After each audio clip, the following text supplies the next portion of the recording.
Good morning, students. My name is Simona Datta, and I will be taking your Human Resource Management paper for this semester. This paper is very important for all of you because it will not only help you for your higher studies in MCOM or MBA, but it will also help as a practical implications in your job. So let's get started. Everyone is concerned about talent. हम रोज newspapers में पढ़ते हैं, सुबह उठते हैं newspaper में पढ़ते हैं, टीवी में देखते हैं, न्यूज़ में देखते हैं कि everyone is concerned about talent, workforce crisis, how to manage workforce, the talent crisis is upstream in oil and gas industries. लेकिन ये टैलेंट है क्या चीज़, ये बनता कहाँ से है, क्या है, ये और चीज़ क्या है, that we will study in this unit, this chapter, human resource management. तो इसमें हमारे 5 यूनिट्स है. First unit will be start with introduction in human resource management and will be and in unit 3 we have training and development, unit 4 performance analysis, and unit 5 has compensation. There are some basic textbooks which I will recommend for your studies, for your exams. There is C.B. Gupta for Human Resource Management, and publisher is Sultan Chand and Sons. There is also a book called T.N. Chabra for Human Resource Management, and publisher is Dhanpat Rai and Sons. Apart from this, there is a foreign author named D.A. Denzo and S.P. Robbins. It is a very good book for case studies, for reference, for further references. Apart from this, I will also suggest you to study from the SOL study material, which is also well edited and well compiled. Now let's get started with our introduction to human resource management. Henry Ford had quoted that you can take my factories, burn up my buildings, but give me my people and I will build the business right back again. जो father of management है Henry Ford, उन्होंने कहा है कि तुम मुझसे मेरी factories ले लो, जो बिल्डिंग्स है उनको भी जला दो, लेकिन मेरे जो पीपल, जो वर्कफोर्स है इंडस्ट्री में, मेरे कंपनी में जो वर्कफोर्स है वो मुझे वापस दे दो, मैं सेम टू सेम वही ऑर्गेनाइजेशन क्रिएट कर सकता हूँ. उन्होंने ऐसा क्यों कहा? उनको इतना कॉन्फिडेंस क्यों है अपने पीपल पर? क्यों? क्योंकि वर्कफोर्स एक एसेट है ऑर्गेनाइजेशन के लिए. I am repeating, workforce is an asset of an organization. Human resource management 3 चीज से बनती है: human resource and management.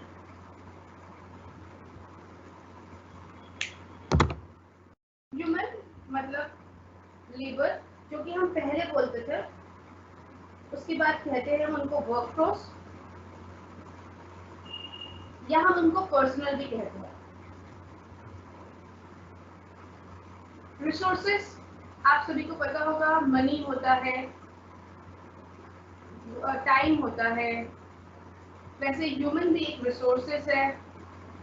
और मैनेजमेंट होता है, हमने 11th क्लास से पढ़ा है, what is management. Management is getting the things done effectively and efficiently to achieve the organizational goals. तो हमें मैनेजमेंट करना है किसका? ह्यूमन रिसोर्सेज का, effectively and efficiently to achieve not only the goals of organization but also the goals of human, that is personal goals. Organizational goals क्या होता है? Profit maximisation, या फिर वो जो प्रोडक्ट्स बना रहे हैं वो एक लार्ज सेगमेंट ऑफ पीपल को जाए, या फिर एक लार्ज सेगमेंट ऑफ मार्केट को वो कैप्चर करे. और ह्यूमन के, मैं एक कंपनी में काम कर रही हूँ, मेरा क्या पर्सनल गोल्स होंगे? मेरा गोल्स ये होगा कि मेरी जो मुझे सोशल सिक्योरिटी मिले, मेरा गोल्स ये होगा कि मुझे एक रिकग्नाइजेशन मिले, मुझे बेसिक चीज़ें मिले जो फिजियोलॉजिकल चीज़ें होती है, जैसे रोटी कपड़ा मकान जिसे कहते हैं, फूड शेल्टर, जो हमें मिलना चाहिए, बेसिक क्लोथ्स, वो क्लियर होना चाहिए. मैस्लो ने एक हायरार्की बनाया था, आप सभी को शायद इकोनॉमिक्स में आपने पढ़ा होगा, मैनेजमेंट में भी आपने पढ़ा होगा कि एक होता है पहले फिजियोलॉजी, फिर होता है सोशल नीड्स, ऐसे करके 5 नीड्स होते हैं। तो पर्सनल गोल्स होते हैं और मैनेजमेंट गोल्स, इनको अगर में सेम लेवल में लाने के लिए ही हमें ह्यूमन रिसोर्स मैनेजमेंट करना पड़ता है। So we can say that human resources means the collection of people and the characteristics at work. These are distinct and unique to an organization in several ways. Different ways में ये unique है। यहाँ पर जितने भी participants हैं, जितने भी स्टूडेंट्स हैं, इंक्लूडिंग मी, हम सब डिफरेंट है किसी ना किसी वे में। तो human resources means the collection of people and there characteristics at work.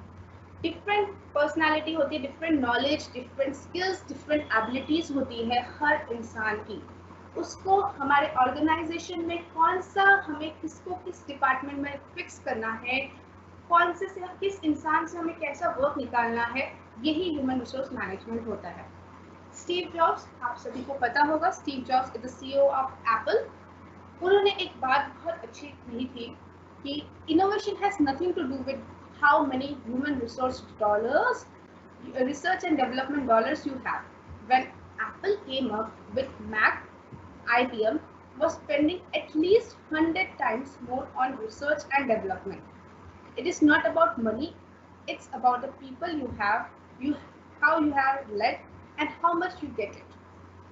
मतलब जब एप्पल ने इनोवेशन, रिसर्च एंड डेवलपमेंट किया था अपने वो मैक जो सीरीज है वो लाने के लिए, तब IBM 100 टाइम्स, वो अगर $1 इन्वेस्ट कर रहे थे, वो $100 स्पेंड कर रहे थे रिसर्च एंड डेवलपमेंट के लिए। लेकिन सिर्फ डॉलर्स या फिर मनी इन्वेस्ट करने से ही सब कुछ नहीं होता है।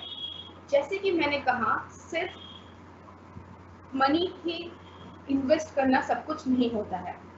एसेट सबसे बड़ा हमारा है human is a greatest asset in a organisation.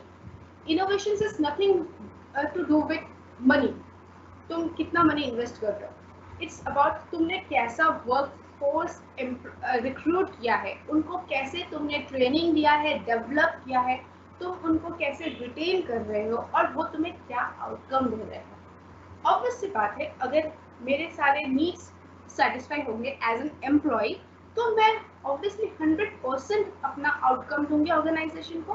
तो स्टीव जॉब्स ने यही कहा है कि सिर्फ मनी, पैसा खर्च कर से नहीं होता है, आपको ह्यूमन टैलेंट पर खर्चा करना है, ह्यूमन टैलेंट को मेंटेन करना है। ठीक है, तो इससे हम एक और डेफिनेशन निकाल सकते हैं कि human resources are a whole consisting of interrelated, interdependent and interacting psychological, sociological and ethical components। मतलब ह्यूमन रिसोर्स है एक इंटररिलेटेड, इंटरडिपेंडेंट मतलब जैसे एक ऑर्गेनाइजेशन में मार्केटिंग डिपार्टमेंट है, प्रोडक्शन डिपार्टमेंट है, सप्लाई डिपार्टमेंट है, फाइनेंस डिपार्टमेंट है एंड ह्यूमन रिसोर्स डिपार्टमेंट है। सारे डिपार्टमेंट्स है। पहले हम प्रोडक्शन करेंगे तो हमें सप्लाई कितना चाहिए, उससे हमें इंटरडिलेट करना है। अब वहाँ पर कितने लोग चाहिए, राइट पीपल, राइट टाइम, ये जो वर्ड है, right people at right time at right place, right people, right place and right time. These three aspects are very important. I am repeating, these three aspects are very important because अगर production department में हमने गलत number of कम लोग लगा दिए तो production affect होगा, production affect होगा तो मार्केटिंग अफेक्ट होगा। मतलब एक ही जगह ह्यूमन रिसोर्स में दिक्कत आई तो सबसिक्वेंटली बाकी जगह पर भी हमें दिक्कत आएंगी। तो इसीलिए ह्यूमन रिसोर्स एक इंटरडिपेंडेंट एक्टिविटी है और साइकोलॉजिकल, सोशियोलॉजिकल, एथिकल कंपोनेंट्स है। Ethics is very important nowadays, ethics values are very important. अगर मेरी ऑर्गेनाइजेशन है, मैं आज जाकर आपको फॉर एग्जांपल एक गीजर की कंपनी सोचते हैं हम, XYZ ने आपको गीजर बेचा है जो कि बोल रहे हैं कि 15 लीटर कैपेसिटी है, लेकिन जब वो प्रोडक्ट आपके घर पर डिलीवर हुआ तो आपको पता चला वो तो सिर्फ 12 लीटर कैपेसिटी है। फिर आपने उनके कस्टमर केयर में कॉल किया तो उन्होंने कहा कि सॉरी मैडम ऐसा कुछ नहीं हो सकता, कोई बात नहीं, 3 लीटर का ही डिफरेंस है, कोई बात नहीं। लेकिन वो कोई बात नहीं होता है ना। आप लोग क्या करोगे, आप word to word, mouth to mouth आप सबको अपना ये बताओगे कि हम ऐसा धोखा हुआ है। ऐसे उन्होंने सिर्फ एक कस्टमर को नहीं बेचा होगा, ऐसे उन्होंने 100 कस्टमर्स को बेचा होगा, 100 ने 100 लोगों को और बता दिया, 100 नॉट। ये क्या है, एडल्ट्रेशन ही है। उन्होंने फॉल्स मिस रिप्रेजेंटेशन किया है। 12 लीटर को 15 लीटर बनाकर वो बेच रहे हैं। तो इससे क्या होगा, एथिक्स उनका वहाँ हैम्पर होता है और इससे कंपनी का रेपुटेशन धीरे धीरे कम होता रहेगा और एट लास्ट कंपनी बंद हो जाएगी, लॉस मेकिंग कंपनी बन जाएगी। तो इसीलिए human resources are very important because it is a whole consisting of interrelated, interdependent and interacting psychological, sociological and ethical components. This is quoted by Michael J. Jusius. Also, human resource is the art of procuring, developing and maintaining a competent workforce to achieve the goals of an organization in an effective and efficient manner. Procuring means recruitment, selecting, हम recruit कर रहे हैं, हमें एक company में कैसा workforce need है। जैसे हमें आईटी सेक्टर में चाहिए तो हमें एक सॉफ्टवेयर इंजीनियर चाहिए, हम वहाँ पर एक फाइनेंस डिपार्टमेंट वाले को तो नहीं कर सकते। तो हम करेक्टली रिक्रूट कर रहे हैं, रिक्रूटमेंट के बाद सिलेक्ट उनको प्रॉपरली कर रहे हैं, फिर डेवलप कर रहे हैं। डेवलपिंग मीन्स उनको ट्रेनिंग दे रहे हैं। उन्होंने एक सॉफ्टवेयर ऑलरेडी सीखा हुआ है लेकिन हमें उस कंपनी में वो वाला सॉफ्टवेयर के साथ एक एडिशनल और सॉफ्टवेयर भी चाहिए, सीखना कम ज़रूरी है टू ऑपरेट, तो हम उनको वो भी सिखाएंगे। That is come under developing. और development is a continuous process. ये ऐसा नहीं है कि आज मैंने दे दिया तुमको डेवलप कर दिया तो हो गया, नहीं। Development is a continuous process, this has to be remembered. And maintaining a competent workforce, हमें मेंटेन करना है एक कॉम्पिटेंट वर्कफोर्स। हमें उनके जो पर्सनल साइकोलॉजिकल नीड्स है उनको हमें पूरा करना है, ठीक है, so that the goals of an organization is achieved in an effective and efficient manner. हमने भी यहाँ बात किया कि हम उनको प्रोक्योर करेंगे, डेवलप करेंगे। कैसे डेवलपमेंट कैसे होता है, ट्रेनिंग से, कैरियर डेवलपमेंट से, ऑर्गेनाइजेशनल डेवलपमेंट से और इंटरनल मोबिलिटी से। वैसे ही मेंटेनेंस कैसे होता है, उनको हम करेक्ट रेम्यूनरेशन दे रहे हैं। जैसे अगर वो डिजर्व करते हैं कि 20,000 पर मंथ मिलना, तो हम उनको 15,000 नहीं देंगे। अगर हम उनको 15,000 देंगे वो 2 मंथ्स वर्क करेंगे, उसके बाद वो चले जाएंगे। तो हम एक टैलेंट को लॉस कर रहे हैं। जो इंडस्ट्री के स्टैंडर्ड्स के हिसाब से जितना है हम उतना ही उनको प्रोवाइड करेंगे। तो ये मेंटेनेंस होता है, इसको कहते हैं remuneration. Then we will motivate as an HR manager, we will continuously motivate the employees, the workforce which are there in the company. हम उनके हेल्थ एंड सेफ्टी का ध्यान रखेंगे, हम उनके सोशल सिक्योरिटी का ध्यान रखेंगे। सोशल सिक्योरिटी मतलब आज मैं आपकी कंपनी में, आप एक कंपनी में 15 इयर्स तक काम कर रहे हैं, आपका एज है 40 इयर्स, आप 15 इयर्स तक काम कर रहे हैं, एज ऑफ 55 आप सोच रहे हैं कि मैं इस कंपनी को छोड़ना चाहता हूँ, अब मैं थक गया और मुझसे नहीं हो रहा है काम करना। तो उस टाइम आप कैसे सर्वाइव करेंगे? That is why there is a concept of provident fund, employ benefits. ये सब एक स्कीम्स होते हैं जो कि हम लेटर ऑन आगे यूनिट्स में पढ़ेंगे, जिससे एम्प्लॉय भी कंट्रीब्यूट करता है और एम्प्लॉयर भी कंट्रीब्यूट करता है, जिससे एट द एंड कुछ स्पेसिफिक ईयर्स के बाद उनको वो एक लमसम अमाउंट मिलता है या फिर आफ्टर रिटायरमेंट उनको वो अमाउंट मिलता है। ये सब हम पढ़ेंगे, लेकिन यहाँ पर कैसे मेंटेन किया जाता है वो है कि सोशल सिक्योरिटी होता है, इंडस्ट्रियल रिलेशंस है। इंडस्ट्रियल रिलेशंस क्या है? जैसे एक टॉप मैनेजमेंट है और एम्प्लॉयज है। अब हमेशा डायरेक्ट तो कम्युनिकेशन नहीं होता है, उनके बीच में एक लिंक होता है जिसको हम फैक्ट्रीज में कहते हैं लेबर वेलफेयर ऑफिसर। तो एक टॉप मैनेजमेंट है और नीचे लेबरर्स है, वो एवरीडे उनको छोटी छोटी बेसिक काम के लिए, उनको कोई मांगे हैं, उनको कुछ डिमांड चाहिए, उनको सैलरी हाइक चाहिए, वो सब मिलकर तो नहीं जा सकते टॉप मैनेजमेंट के पास। तो एक लेबर ऑफिसर अलॉट किया जाता है, एक असाइन किया जाता है, जो उनकी बातें भी सुनते हैं, उनकी बातें भी सुनते हैं, दोनों की बातें सुनकर एक लिंक क्रिएट करते हैं और एक इंडस्ट्रियल रिलेशन बना के रखते हैं, जो कि स्ट्राइक्स को, फिर लॉकआउट होता है, ये सब को कम करते हैं, मिनिमाइज करने की कोशिश करते हैं। उसके बाद होता है परफॉर्मेंस अप्राइजल। परफॉर्मेंस अप्राइजल के भी बहुत मेथड्स है, जैसे 360 डिग्री मेथड्स, जो कि हम वर्क, एक जो HR मैनेजर है वो वर्क जो उनके कंपनी में काम कर रहे एम्प्लॉयज, उनका एक अप्राइजल, कैसे उनको ज़्यादा पैसे दिया जा सकता है, कैसे उनको इंसेंटिव्स दिया सकता है, उसके लिए एक अप्रेजल करते हैं, उनकी परफॉर्मेंस को एनालाइज करते हैं, कैसे उनके जो को वर्कर्स है, उनके को एम्प्लॉयज है, उनसे पूछते हैं कि आपको कैसा लगता है ये XYZ इंसान।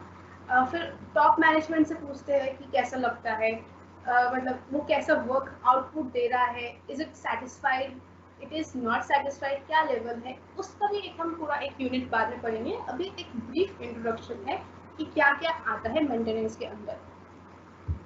उसके बाद आता है कंट्रोल, HR ऑडिट।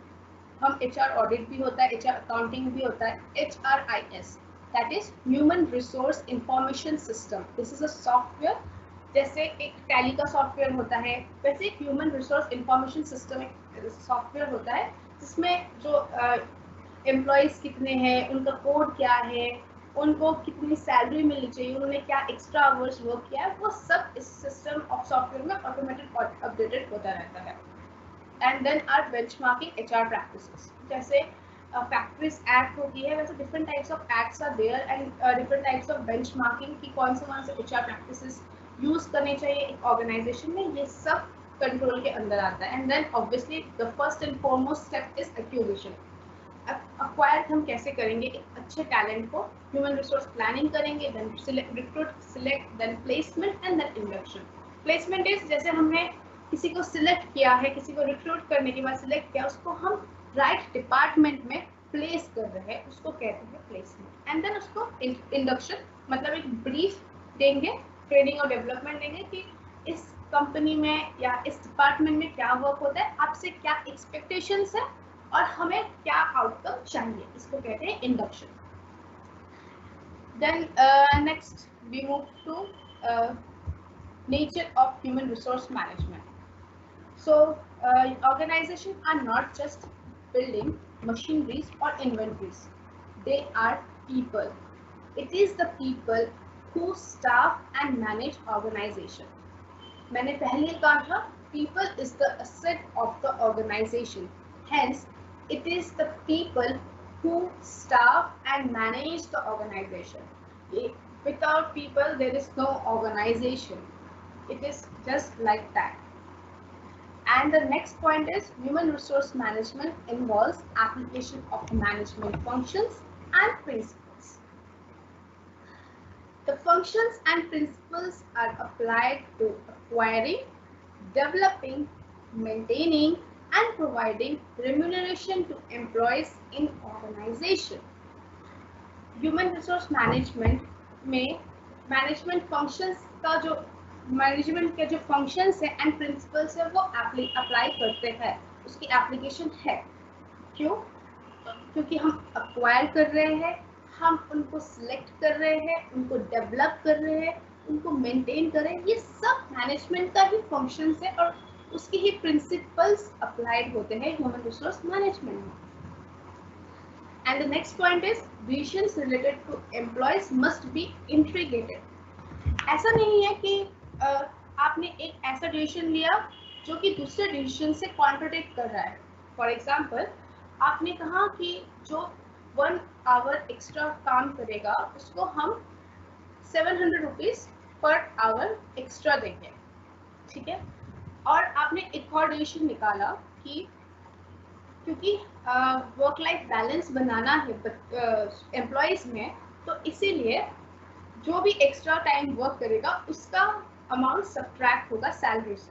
तो ये दो चीज़ एकदम कॉन्ट्रडिक्ट है।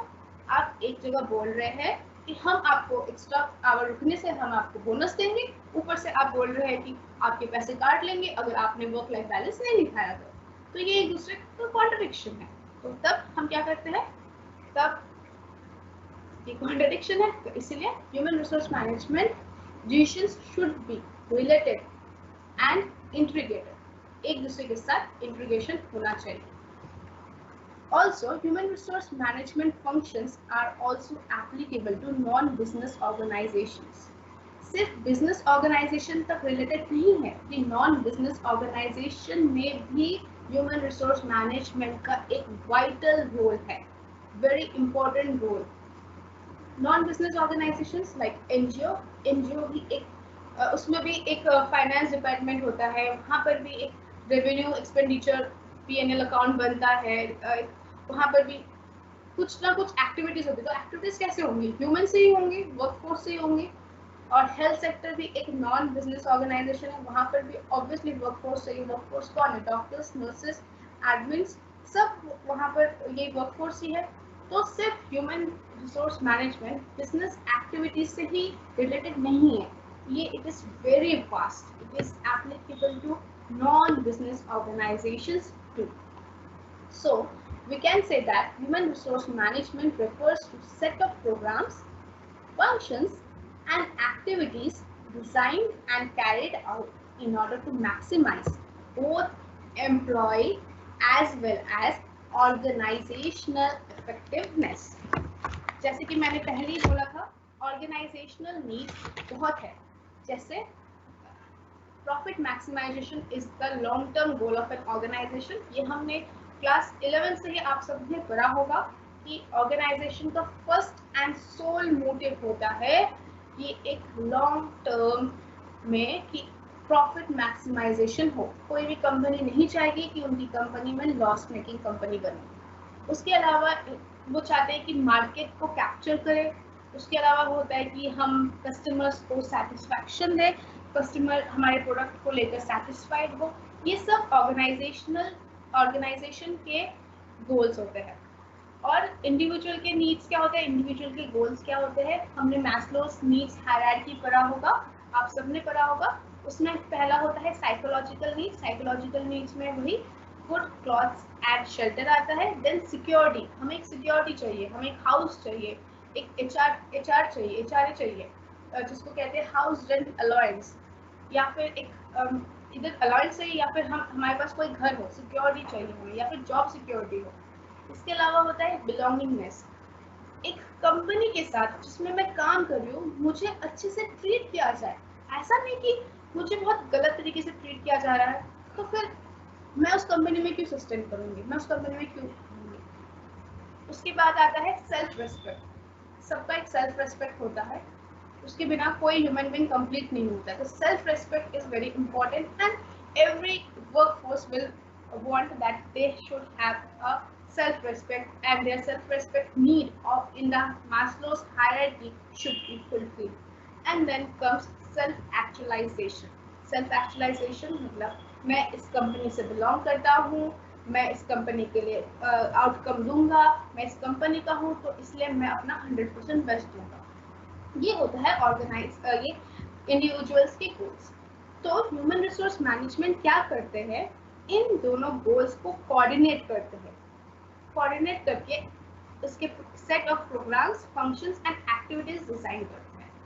ठीक है, I think so till now it is clear. अगर किसी को कोई भी डाउट हो तो वो चैट बॉक्स में अपना मैसेज, अपना डाउट कर सकते हैं। At the end of the class मैं वो डाउट्स क्लियर करवाऊंगी। Then let's move to the next slide, which is scope of human resource management. Thus, जैसे कि मैंने पहले कहा, scope of human resource management is indeed very vast. All major activities in the working life of a worker, from the time his or her entry into an organization until he or she leaves the organization, comes under the purview of human resource management. The major human resource management activities include human resource planning, job analysis, job design, employee hiring, employee and executive remuneration, employee motivation, employee maintenance, industrial relations and prospects of human resource management. ये जो हमने अभी अभी पढ़ा, ये जो human resource planning है, job analysis, इसको हम ब्रीफली थोड़ा थोड़ा पढ़ेंगे इस यूनिट में। उसके बाद नेक्स्ट यूनिट में हम उसको बहुत अच्छी तरह पढ़ेंगे, उसके क्या एडवांटेजेस है, डिसएडवांटेजेस है, उससे क्या बेनिफिट होता है, उसको कैसे प्लान किया जा सकता है, वो सब हम ग्रेजुअली दूसरे यूनिट्स में, दूसरे क्लास में पढ़ते रहेंगे। इसको हम पढ़ते हैं, ये स्कोप है, इसके ये 9 एक्टिविटीज है जो स्कोप ऑफ एचआरएम में आते हैं। उसमें से पहला है human resource planning. Planning is a first and foremost objective of a management. Management के 5 होते हैं, planning, organizing, controlling, directing and staffing. उसमें प्लानिंग इज सबसे पहला वाला, ठीक है। प्लानिंग के बिना कुछ नहीं हो सकता है। तो ह्यूमन रिसोर्स प्लानिंग का भी यही है, the objective of human resource planning is to ensure that organization has right type of persons at right time and right place. मैंने पहले ही ये 3 वर्ड बोला था, right type of person at right place at right time. This is very important. So planning starts कि किस कैसा type का हमें इंसान चाहिए, किस डिपार्टमेंट में चाहिए और किस समय चाहिए। जैसे अभी फेस्टिव सीजन है, तो ये जो ई कॉमर्स पोर्टल्स है जैसे फ्लिपकार्ट एंड अमेजोन, इन सब में अब ज़्यादा वर्कफोर्स चाहिए, क्योंकि ज़्यादा लोग परचेस करेंगे, तो परचेस डिपार्टमेंट भी उनको ज़्यादा चाहिए, उनको डिलीवरी पर्सन्स भी उनको ज़्यादा चाहिए। तो इस टाइम पर उनको करेक्ट टाइम क्या है, उस टाइम पर कौन से प्लेस में, क्या पता अर्बन एरियाज में ज़्यादा उनका डिमांड हो, और अर्बन एरियाज में भी कौन से सिटीज़ में ज़्यादा डिमांड हो, उस सिटीज़ में वो ज़्यादा एम्प्लॉयज़ रिक्रूट करेंगे। जिस सिटीज़ में कम डिमांड है उसमें कम रिक्रूट करेंगे। तो right type of people at right place in right time. This is the main objective of human resource planning. It prepares human resources inventory with view to assess present and future needs, availability and possible shortages in human resource.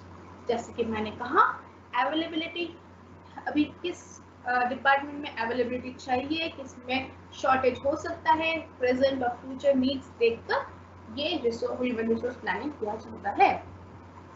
It forecast demand and supplies and identify sources of selection. ये sources of selection देखते हैं कि कहाँ से select किया जा सकता है। There are different kind of sources of selection which includes, जैसे हमने न्यूज़पेपर में एडवर्टाइजमेंट दे दिया, इसके अलावा हमने इंटरनेट में एडवर्टाइजमेंट दे दिया, या फिर हमने किसी एजेंसी को हायर किया कि हमारे लिए ये 10 कैंडिडेट्स आप सिलेक्ट कर लीजिए, हमें ये रिक्वायरमेंट्स चाहिए, आप हमें सिलेक्ट करके दे दीजिए, हम आपको एक लमसम अमाउंट दे देंगे आपके इस प्रोसेस के लिए।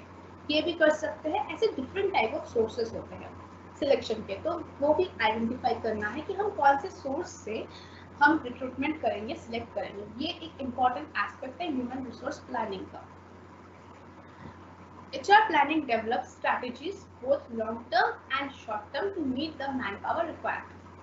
इसमें long term strategies भी आती है, short term strategies भी आती है। short term strategies like जैसे अभी मैंने जैसे एग्जांपल दिया, ई कॉमर्स पोर्टल्स में अभी सेल चल रहा है, तो उनको शॉर्ट पीरियड के लिए, जैसे 1 मंथ के लिए उनको चाहिए, तो ये शॉर्ट टर्म स्ट्रैटेजी होगी। और लॉन्ग टर्म जैसे उनको IT डेवलपर चाहिए, वो तो 1 महीने काम करने से नहीं चलेगा ना, ये कंपनी तो बार बार मतलब कंटिन्यूस चलती रह रही ना, खत्म तो नहीं हो रही ना, 1 महीने में तो खत्म नहीं हो रही। तो क्या करेंगे, तो फिर जब IT इंसान को रिक्रूट कर रहे हैं, तो वो that is a long term plan कि हमें ये इतने एम्प्लॉयज लॉन्ग टर्म के लिए चाहिए, इतने एम्प्लॉय शॉर्ट टर्म के लिए चाहिए। It is human resource planning. And the next scope of human resource management is design of organization and job. मतलब हमें कैसा जॉब प्रोफाइल चाहिए, किस डिपार्टमेंट में जाने के लिए कैसा जॉब प्रोफाइल चाहिए, उस जॉब में क्या डिस्क्रिप्शन होगा, क्या स्पेसिफिकेशन होगा, ये सब हम डिजाइन करते हैं after planning. This is the task of laying down organization structure, authority, relationship, and responsibilities. This will also mean definition of work contents for each position in the organization. This is done by job description and job specification.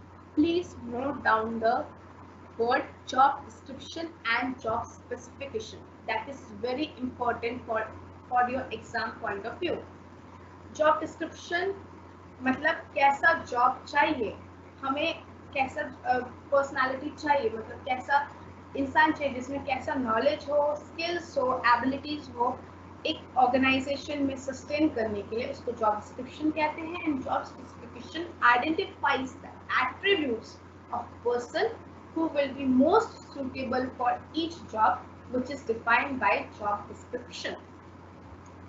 ठीक है. इसमें design of organization of job में हम not only job describe and specify करते हैं, हम देखते हैं कि जैसे हमने XYZ को रिक्रूट किया तो उसका बाकी डिपार्टमेंट के साथ क्या अथॉरिटी होगा, बाकी वर्कफोर्स के साथ क्या रिलेशनशिप होगा, क्या उसकी रिस्पॉन्सिबिलिटी होगी, और जो हायरार्की होती है कि जैसे पहले CEO आते हैं, फिर मैनेजर्स आते हैं, उसके अंदर क्या आएंगे, उसके अंदर ये हायरार्की, कौन से हायरार्की में उसको प्लेस करेंगे, हम यहाँ प्लेस करेंगे या इसके अंदर भी और लोग आ रहे हैं यहाँ प्लेस करेंगे, उसको कहाँ प्लेस करेंगे, ये भी डिसाइड होता है when we are designing the organization and the job. Now next move to the next scope of human resource management, that is selection and staffing, which is very important task in human resource management. This is the process of recruitment and selection of staff. This involves matching people and their expectations with which the job specifications and career path available within the organization. Apart from this, there is training and development. This involves an organized attempt to find out training needs of the individual to meet the knowledge and skill which is needed not only to perform current job but also to fulfill the future needs of the organization. हमने एक person को हमने select किया, staff किया, उनका career path decide किया कि हम उसको कहाँ पर प्लेस करेंगे. उसके बाद उनको हम ट्रेनिंग देते हैं, उनको ट्रेनिंग देते हैं कि कौन सा आपको इस जॉब के लिए आपको क्या ज़रूरत है.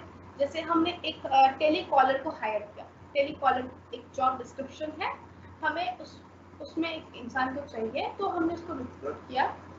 तो वो कैसे बात करे, उनकी फ्लुएंसी कैसे हो, वो किस वे में बात करे, कैसे कस्टमर को हैंडल करे, वो सब हम ट्रेनिंग में सिखाते हैं. और development is a continuous process.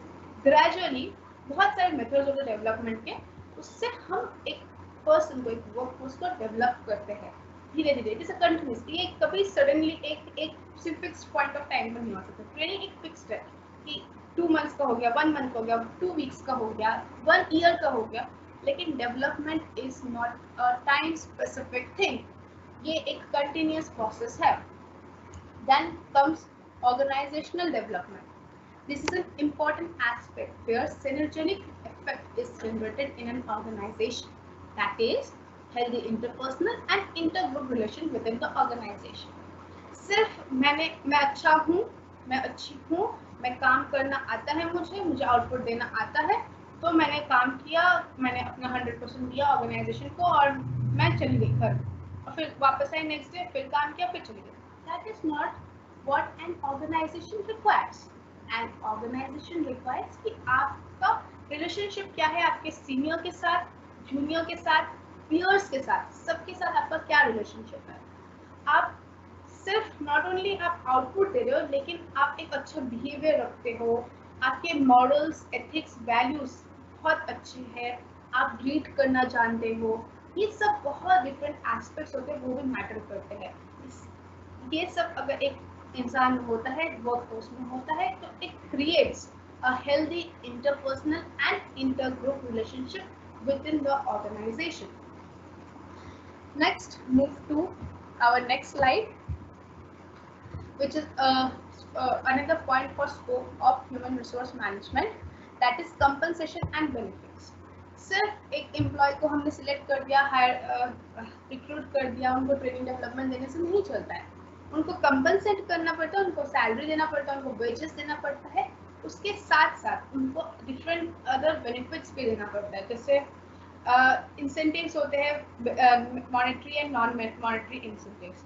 Monetary incentives में क्या होता है, जो कि कैश से डिफाइन हो सकता है, जैसे बोनस हो गया, ये सब आते हैं आपके मॉनेटरी इंसेंटिव्स में। उसके बाद आता है आपका नॉन मॉनेटरी इंसेंटिव्स, जैसे कि रिवॉर्ड्स दे रहे हैं हम आपको, कोई रिकग्नाइजेशन दे रहे हैं कि top performer of the month, ये हो गया नॉन मॉनेटरी इंसेंटिव्स। या फिर हम आपको एक मेमेंटो दे रहे हैं कि आप बेस्ट एम्प्लॉय निकले, आप इस वीक के लिए आपने बेस्ट वर्क किया, आपने हमारा एक पूरा एक डील आपने क्रैक किया है, तो आपको बेस्ट एम्प्लॉय। तो इससे एम्प्लॉय खुश होता है, उसको लगता है कि मैं इस ऑर्गेनाइजेशन में बिलोंग करता हूँ। तो इससे क्या होता है, कंपनसेशन एंड बेनिफिट मेजर्स है, ठीक है। ये और कंपनसेशन और बेनिफिट एक स्कोप है ह्यूमन रिसोर्स मैनेजमेंट का, और इसमें लेबर वेलफेयर भी आता है, लेबर वेलफेयर मेजर्स भी आता है। इसके अलावा आता है employ assistance. Each employ is unique in character, personality, expectations and temperament. मैंने ये तो स्टार्टिंग में ही आपको कहा था कि हर ह्यूमन बीइंग डिफरेंट है, किसी सबके कैरेक्टरिस्टिक्स, पर्सनालिटी, एक्सपेक्टेशंस, कोई जल्दी गुस्सा होता है, कोई जल्दी पीसफुल रहता है, कोई जल्दी शांत हो जाता है। सबके डिफरेंट डिफरेंट टेम्परमेंट है, सबकी पर्सनालिटी डिफरेंट है। एवरी डे कोई ना कोई, सब कोई ना कोई प्रॉब्लम फेस करता है, वो पर्सनल प्रॉब्लम हो या ऑर्गेनाइजेशनल प्रॉब्लम हो। लेकिन as a HR manager, as a person in HR department, it is the duty of his or her कि हम उसको, उसका जो टेंशन है, जो उसके वरीज है, हम उसको दूर करें और उसको मोर प्रोडक्टिव और हैप्पी बने। अगर एक एम्प्लॉय खुश होगा, एक एम्प्लॉय खुश होगा, हैप्पी होगा, तो उसका देखना ऑटोमेटिकली प्रोडक्टिविटी ज़्यादा होती है। हम भी जब खुश होते हैं तो हमारी वर्क प्रोडक्टिविटी अच्छी होती है। तो वैसे ही सेम कंसेप्ट है ऑर्गेनाइजेशनल व्यू में। अगर हम उनके, जब तक उनके जो वरीज है इन कंटेक्स्ट विद ऑर्गेनाइजेशन, वो हम अब उनको सेटिस्फाई कर पा रहे हैं, उनके वरीज को रिमूव कर पा रहे हैं, तब तक एम्प्लॉय को हम असिस्ट कर सकते हैं। उसके बाद आता है यूनियन लेबर रिलेशंस।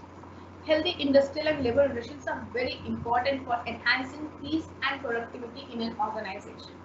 अगर ऑर्गेनाइजेशन में स्ट्राइक्स हो रहे हैं 2-3 दिन बाद, लॉकआउट हो रहा है, कुछ ना कुछ खिचपिच चलती रहती है, बॉस और जो सबऑर्डिनेट्स हैं उनमें गुस्सा चला जा रहा है, तो एक अलग सा गंदा सा माहौल बन जाता है।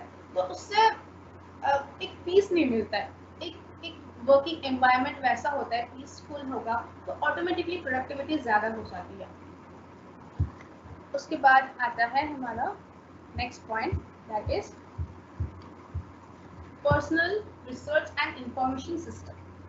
Knowledge on behavioral science and industrial psychology throws better insight into the workers' expectations, aspirations, and behavior. Advancement of technology of product and production methods have created working environment which are much different from the past. Globalization of economy has increased competition manyfold.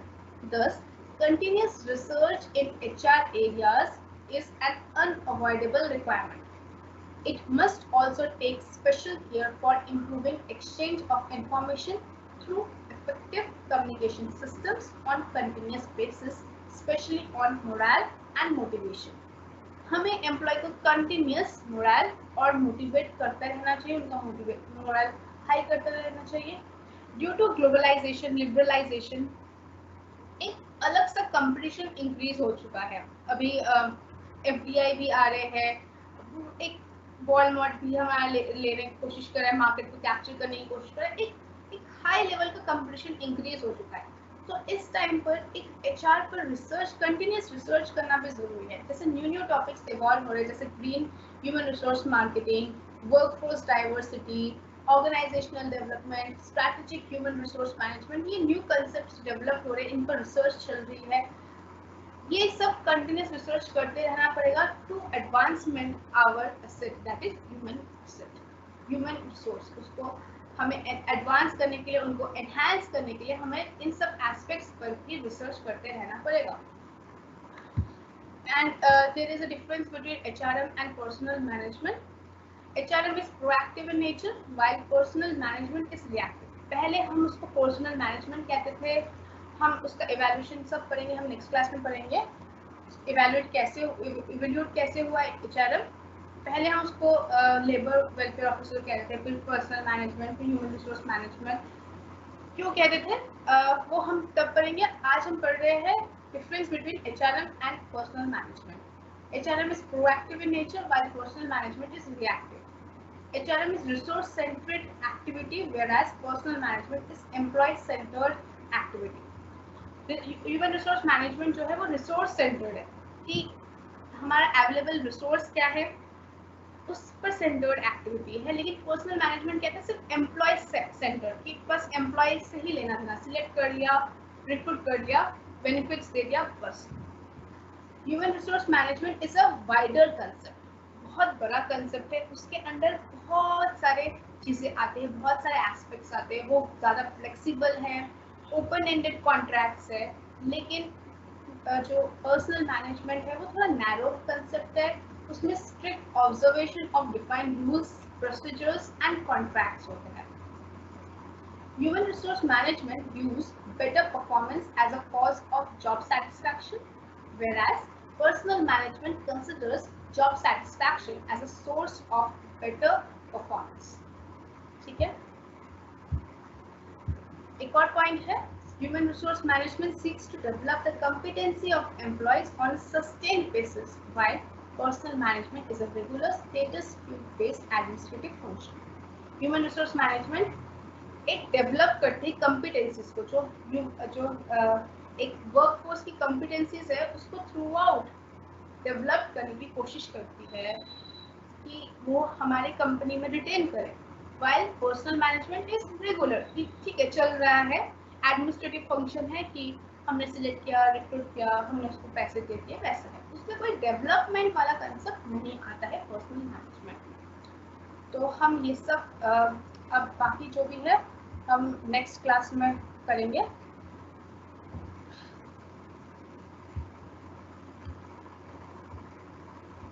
अगर किसी को कोई doubt है तो मैं वो doubts ले लेती हूँ।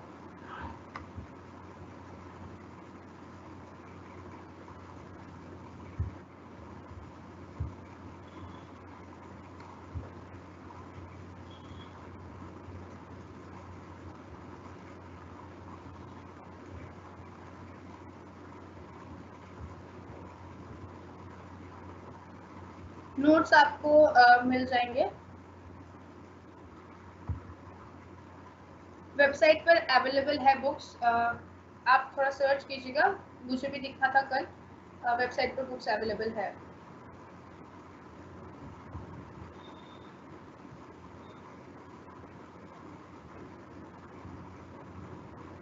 HR मैनेजमेंट क्या है वो मैंने बता दिया है, doing the things correctly and efficiently. तो बस आज का क्लास यही ख़त्म करते हैं, नेक्स्ट क्लास में हम डिफरेंट टॉपिक्स करेंगे, ठीक है। और ये सब जो भी है वो सब रिवाइज कीजिए क्योंकि ये इम्पॉर्टेंट है आपके फ्यूचर एस्पेक्ट्स के लिए, तो इसीलिए ये सारा जो भी आज पढ़ाया है वो आप बुक परचेज कीजिए, एक्सेल मटेरियल से आप इसको रिवाइज करने की कोशिश कीजिए क्योंकि ये सारे एक बेस क्रिएट करेगा आपके फ्यूचर के लिए, ठीक है। Thank you class for today's lecture.